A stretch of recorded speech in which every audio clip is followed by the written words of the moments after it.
To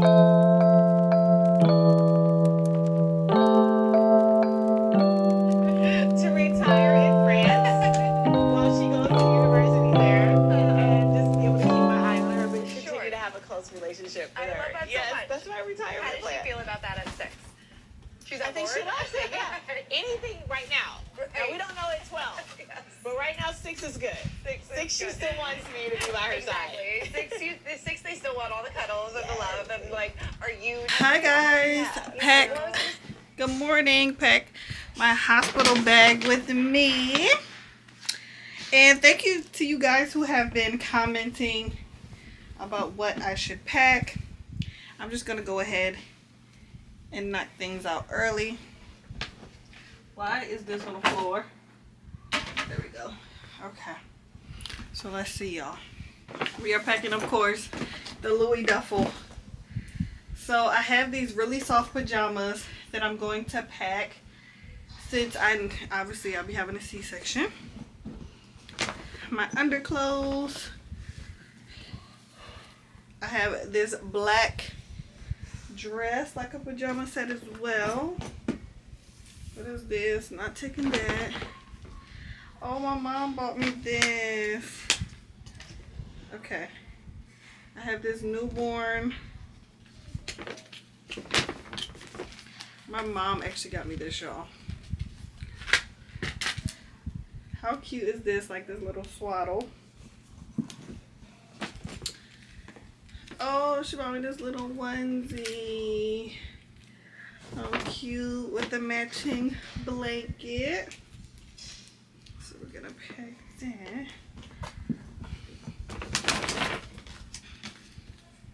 Oh, this is so cute.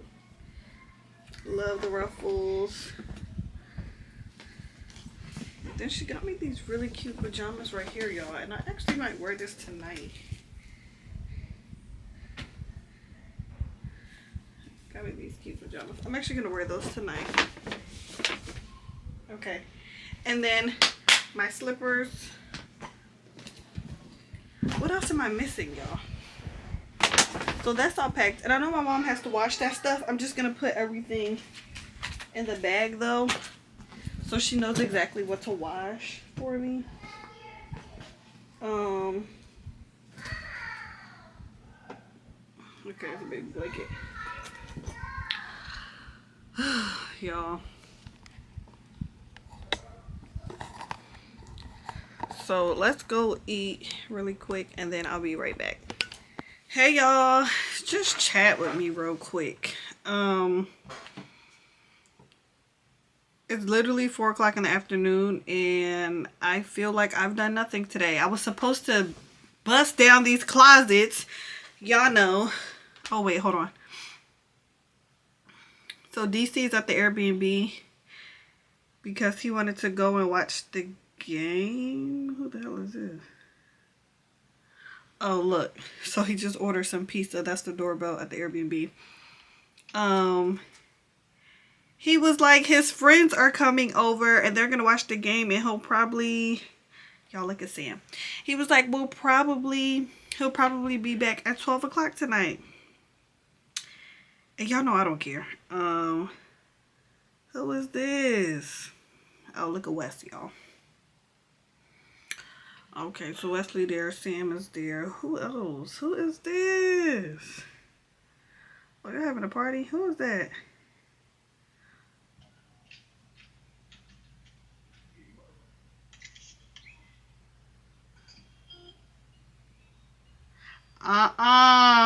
Somebody's trying to hide the doorbell. Hold on.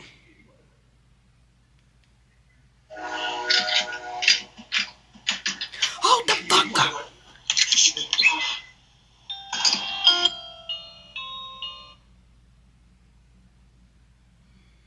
Hold on real quick, y'all. Hold up 1 fucking minute. Okay, we good. Alright, we good. He doing what he said he was doing with who he said he was doing it with. We good. So, let's just chat about motherhood and parenting and how it like messes up relationships. So, yeah, he was like, babe, I think I'm gonna go. So today he's cleaning up the Airbnb, you know, getting everything together. He's mopping and blah blah blah. We did get the 2 TVs up in each of the bedrooms, and I'm so happy about it, guys. So we didn't have TVs in the bedrooms. We just had a TV in the basement and then one in the living room, but now the actual bedrooms have TVs. The basement bedroom looks perfect. The shower, I've told you guys, will be done on Monday. I'm just so excited because the house finally feels like a home. Like when you step into this Airbnb, y'all, everything is brand new. The kitchen, all the rooms, the basement. Now we finally upgraded the master shower. Like that house is literally, it's lit. It's lit. And ask any of my friends, like it's lit. It's in the hood, but it's lit. So yeah, DC was like, Ma, while I'm there, I think I'm just gonna ask if my friends want to come over so we can watch the game. I'm like, okay, I guess. But it's funny because we were having a conversation, y'all. The first go around with Dak, I used to get so upset at DC because he used to go to the gym and he'll be gone for like an hour or 2 hours. And it used to piss me off because I'm home alone with this baby. And I never felt secure. I never wanted to be alone with my baby when I had Dak. I just always felt like so hectic and chaotic. And like I didn't know what I was doing. And what if the baby's crying and I don't know what to do? Like, you know, being a first-time mom was just so scary and hectic. And so I didn't really know how to communicate and express how I was feeling. I didn't want to feel like I was controlling DC.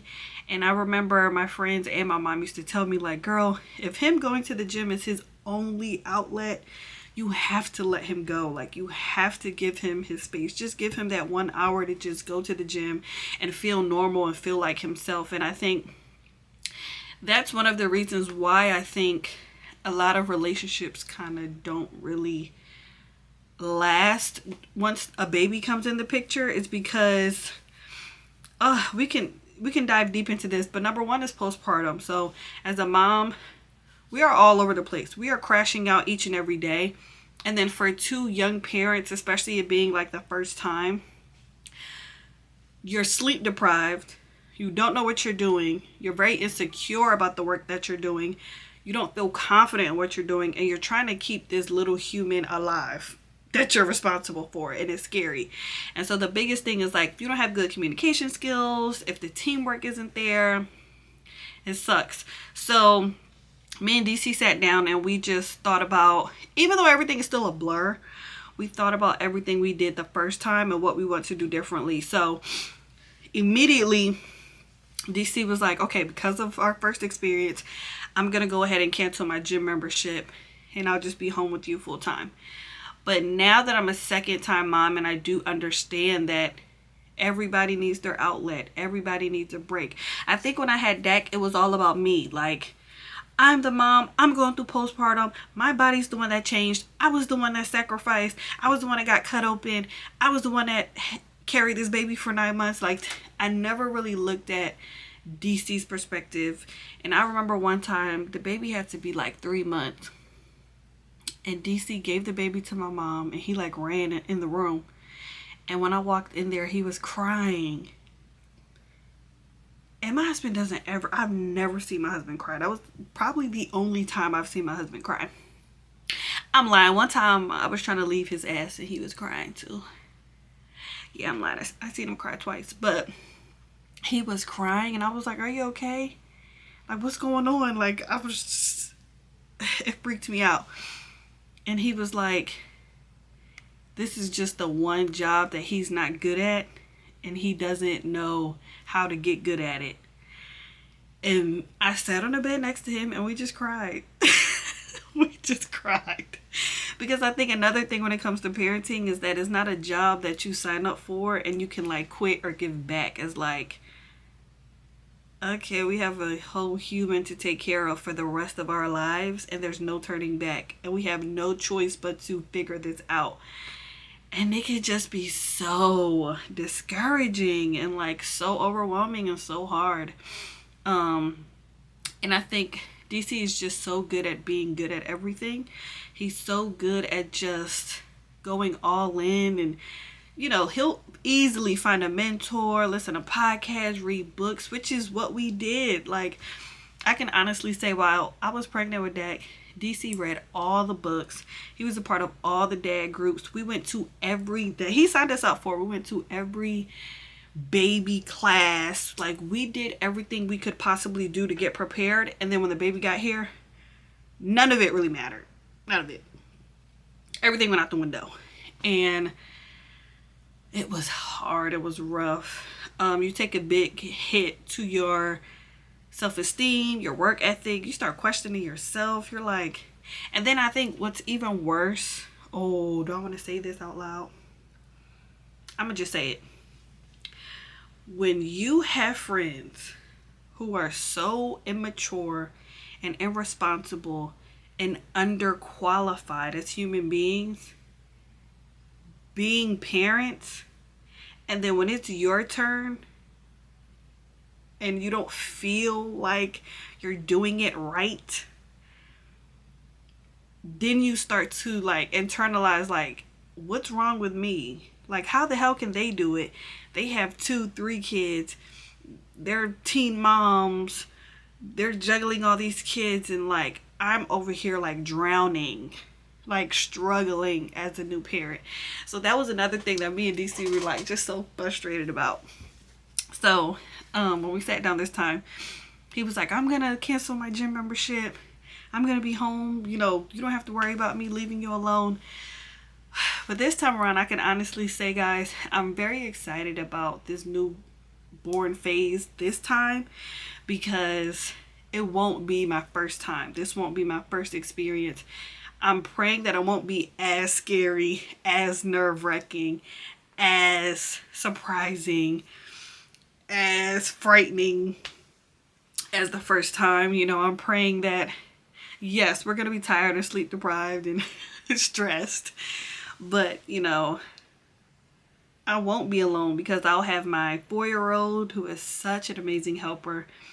Of course, I have my husband here, you know, working remote full time. And one of my notes I wrote to myself is to make sure that I remember that this is DC's experience too. It's not all about me. You know, it's not all about the mom, you know, so I have to clock in with my husband. I have to check in with my husband. I have to give him breaks. Because see, another thing I wasn't thinking about back then either is the fact that he was taking care of a newborn and me. You know, his mom came, the day we came home from the hospital, his mom was here. And it was both of our moms here. But then once they left and everybody went back to work, DC was taking care of me and my C-section, because I was barely able to do anything. And he was taking care of a newborn. And so he was trying to figure out how to be a good support system for his wife. But then also, how the hell do I take care of this newborn? And he was still clocked in at work, because he worked remote. So I feel so bad, y'all, just thinking about it now, because I was just so selfish and everything was just about me back then. And I just never gave my husband time to just breathe, you know. So this time around, you know, I told DC, don't cancel your gym membership. I do understand that that's your outlet, and it's okay when you need to go and take a break. And I'm going to challenge myself this time, because I felt like I avoided so much responsibility with my baby. Let me give you guys an example. Oh, this is me being so transparent. Because I was always afraid of being with Dak alone, I was never with Dak alone. So my mom would be like, you got it, or do you need me to stay home? Yes, I need you to stay home.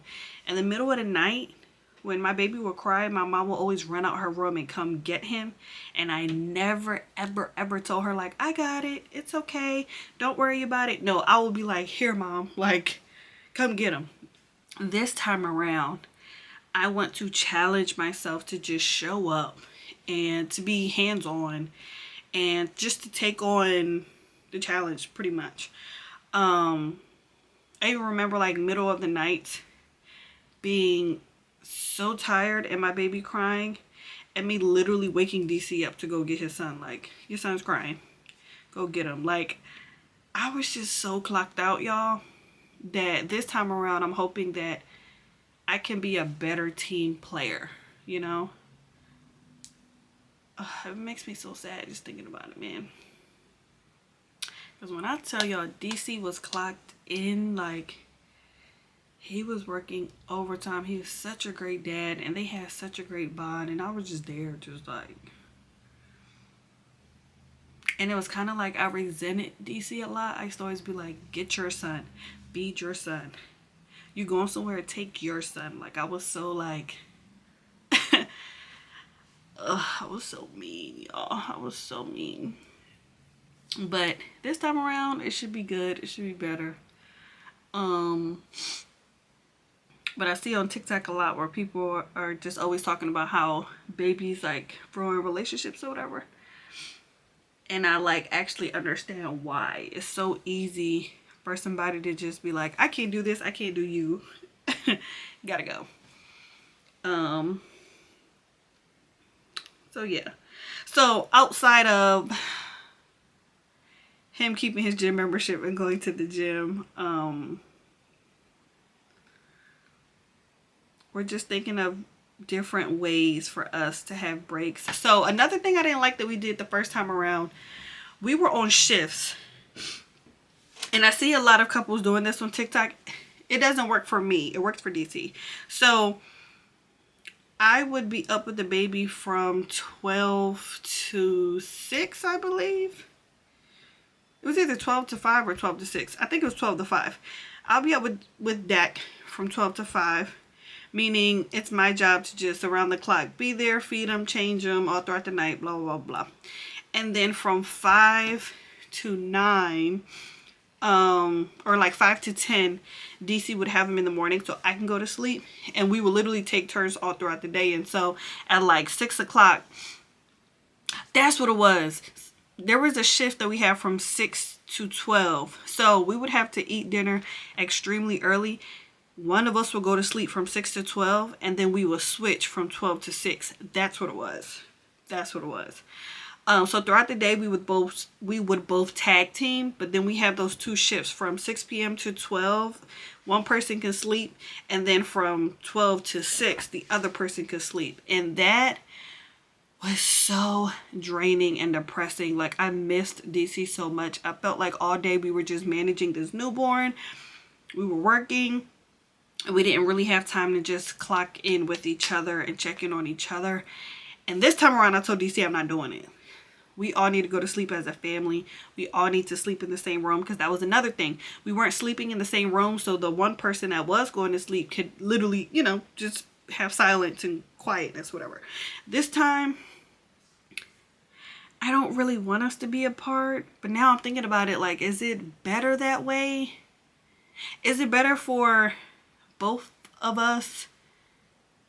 Dang, how would that work, guys? Because then that means that both of us are just deadbeat tired because nobody gets a good night's rest. Which is why we did that in the first place. Because then if we're both in the room, either one of us get a good night's rest. Right? And that doesn't help anybody. Damn. If not, what we might do is one person sleeps in the nursery room with the baby. We put the baby in the bassinet right next to us. One person sleeps in the rocking chair, and maybe we take turns each night. But I still have to breastfeed every 2 hours. I mean, pump. I still have to pump every 2 hours. Damn, y'all. I don't know how this is about to work. Comment below. Let me know what y'all think and what routines work. Now I need to get on TikTok and see what everybody else is doing. Y'all get what I'm trying to say, though?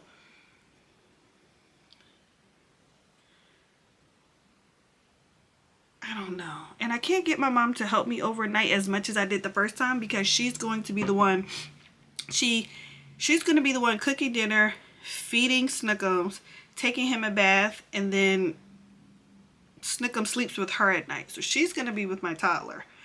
So she's not going to be able to be as hands-on with my baby because she's going to be hands-on with my toddler. I'm about to cry all over again. Yeah, I don't know how the fuck. I don't know what the fuck I just signed up for. I need to call my brother.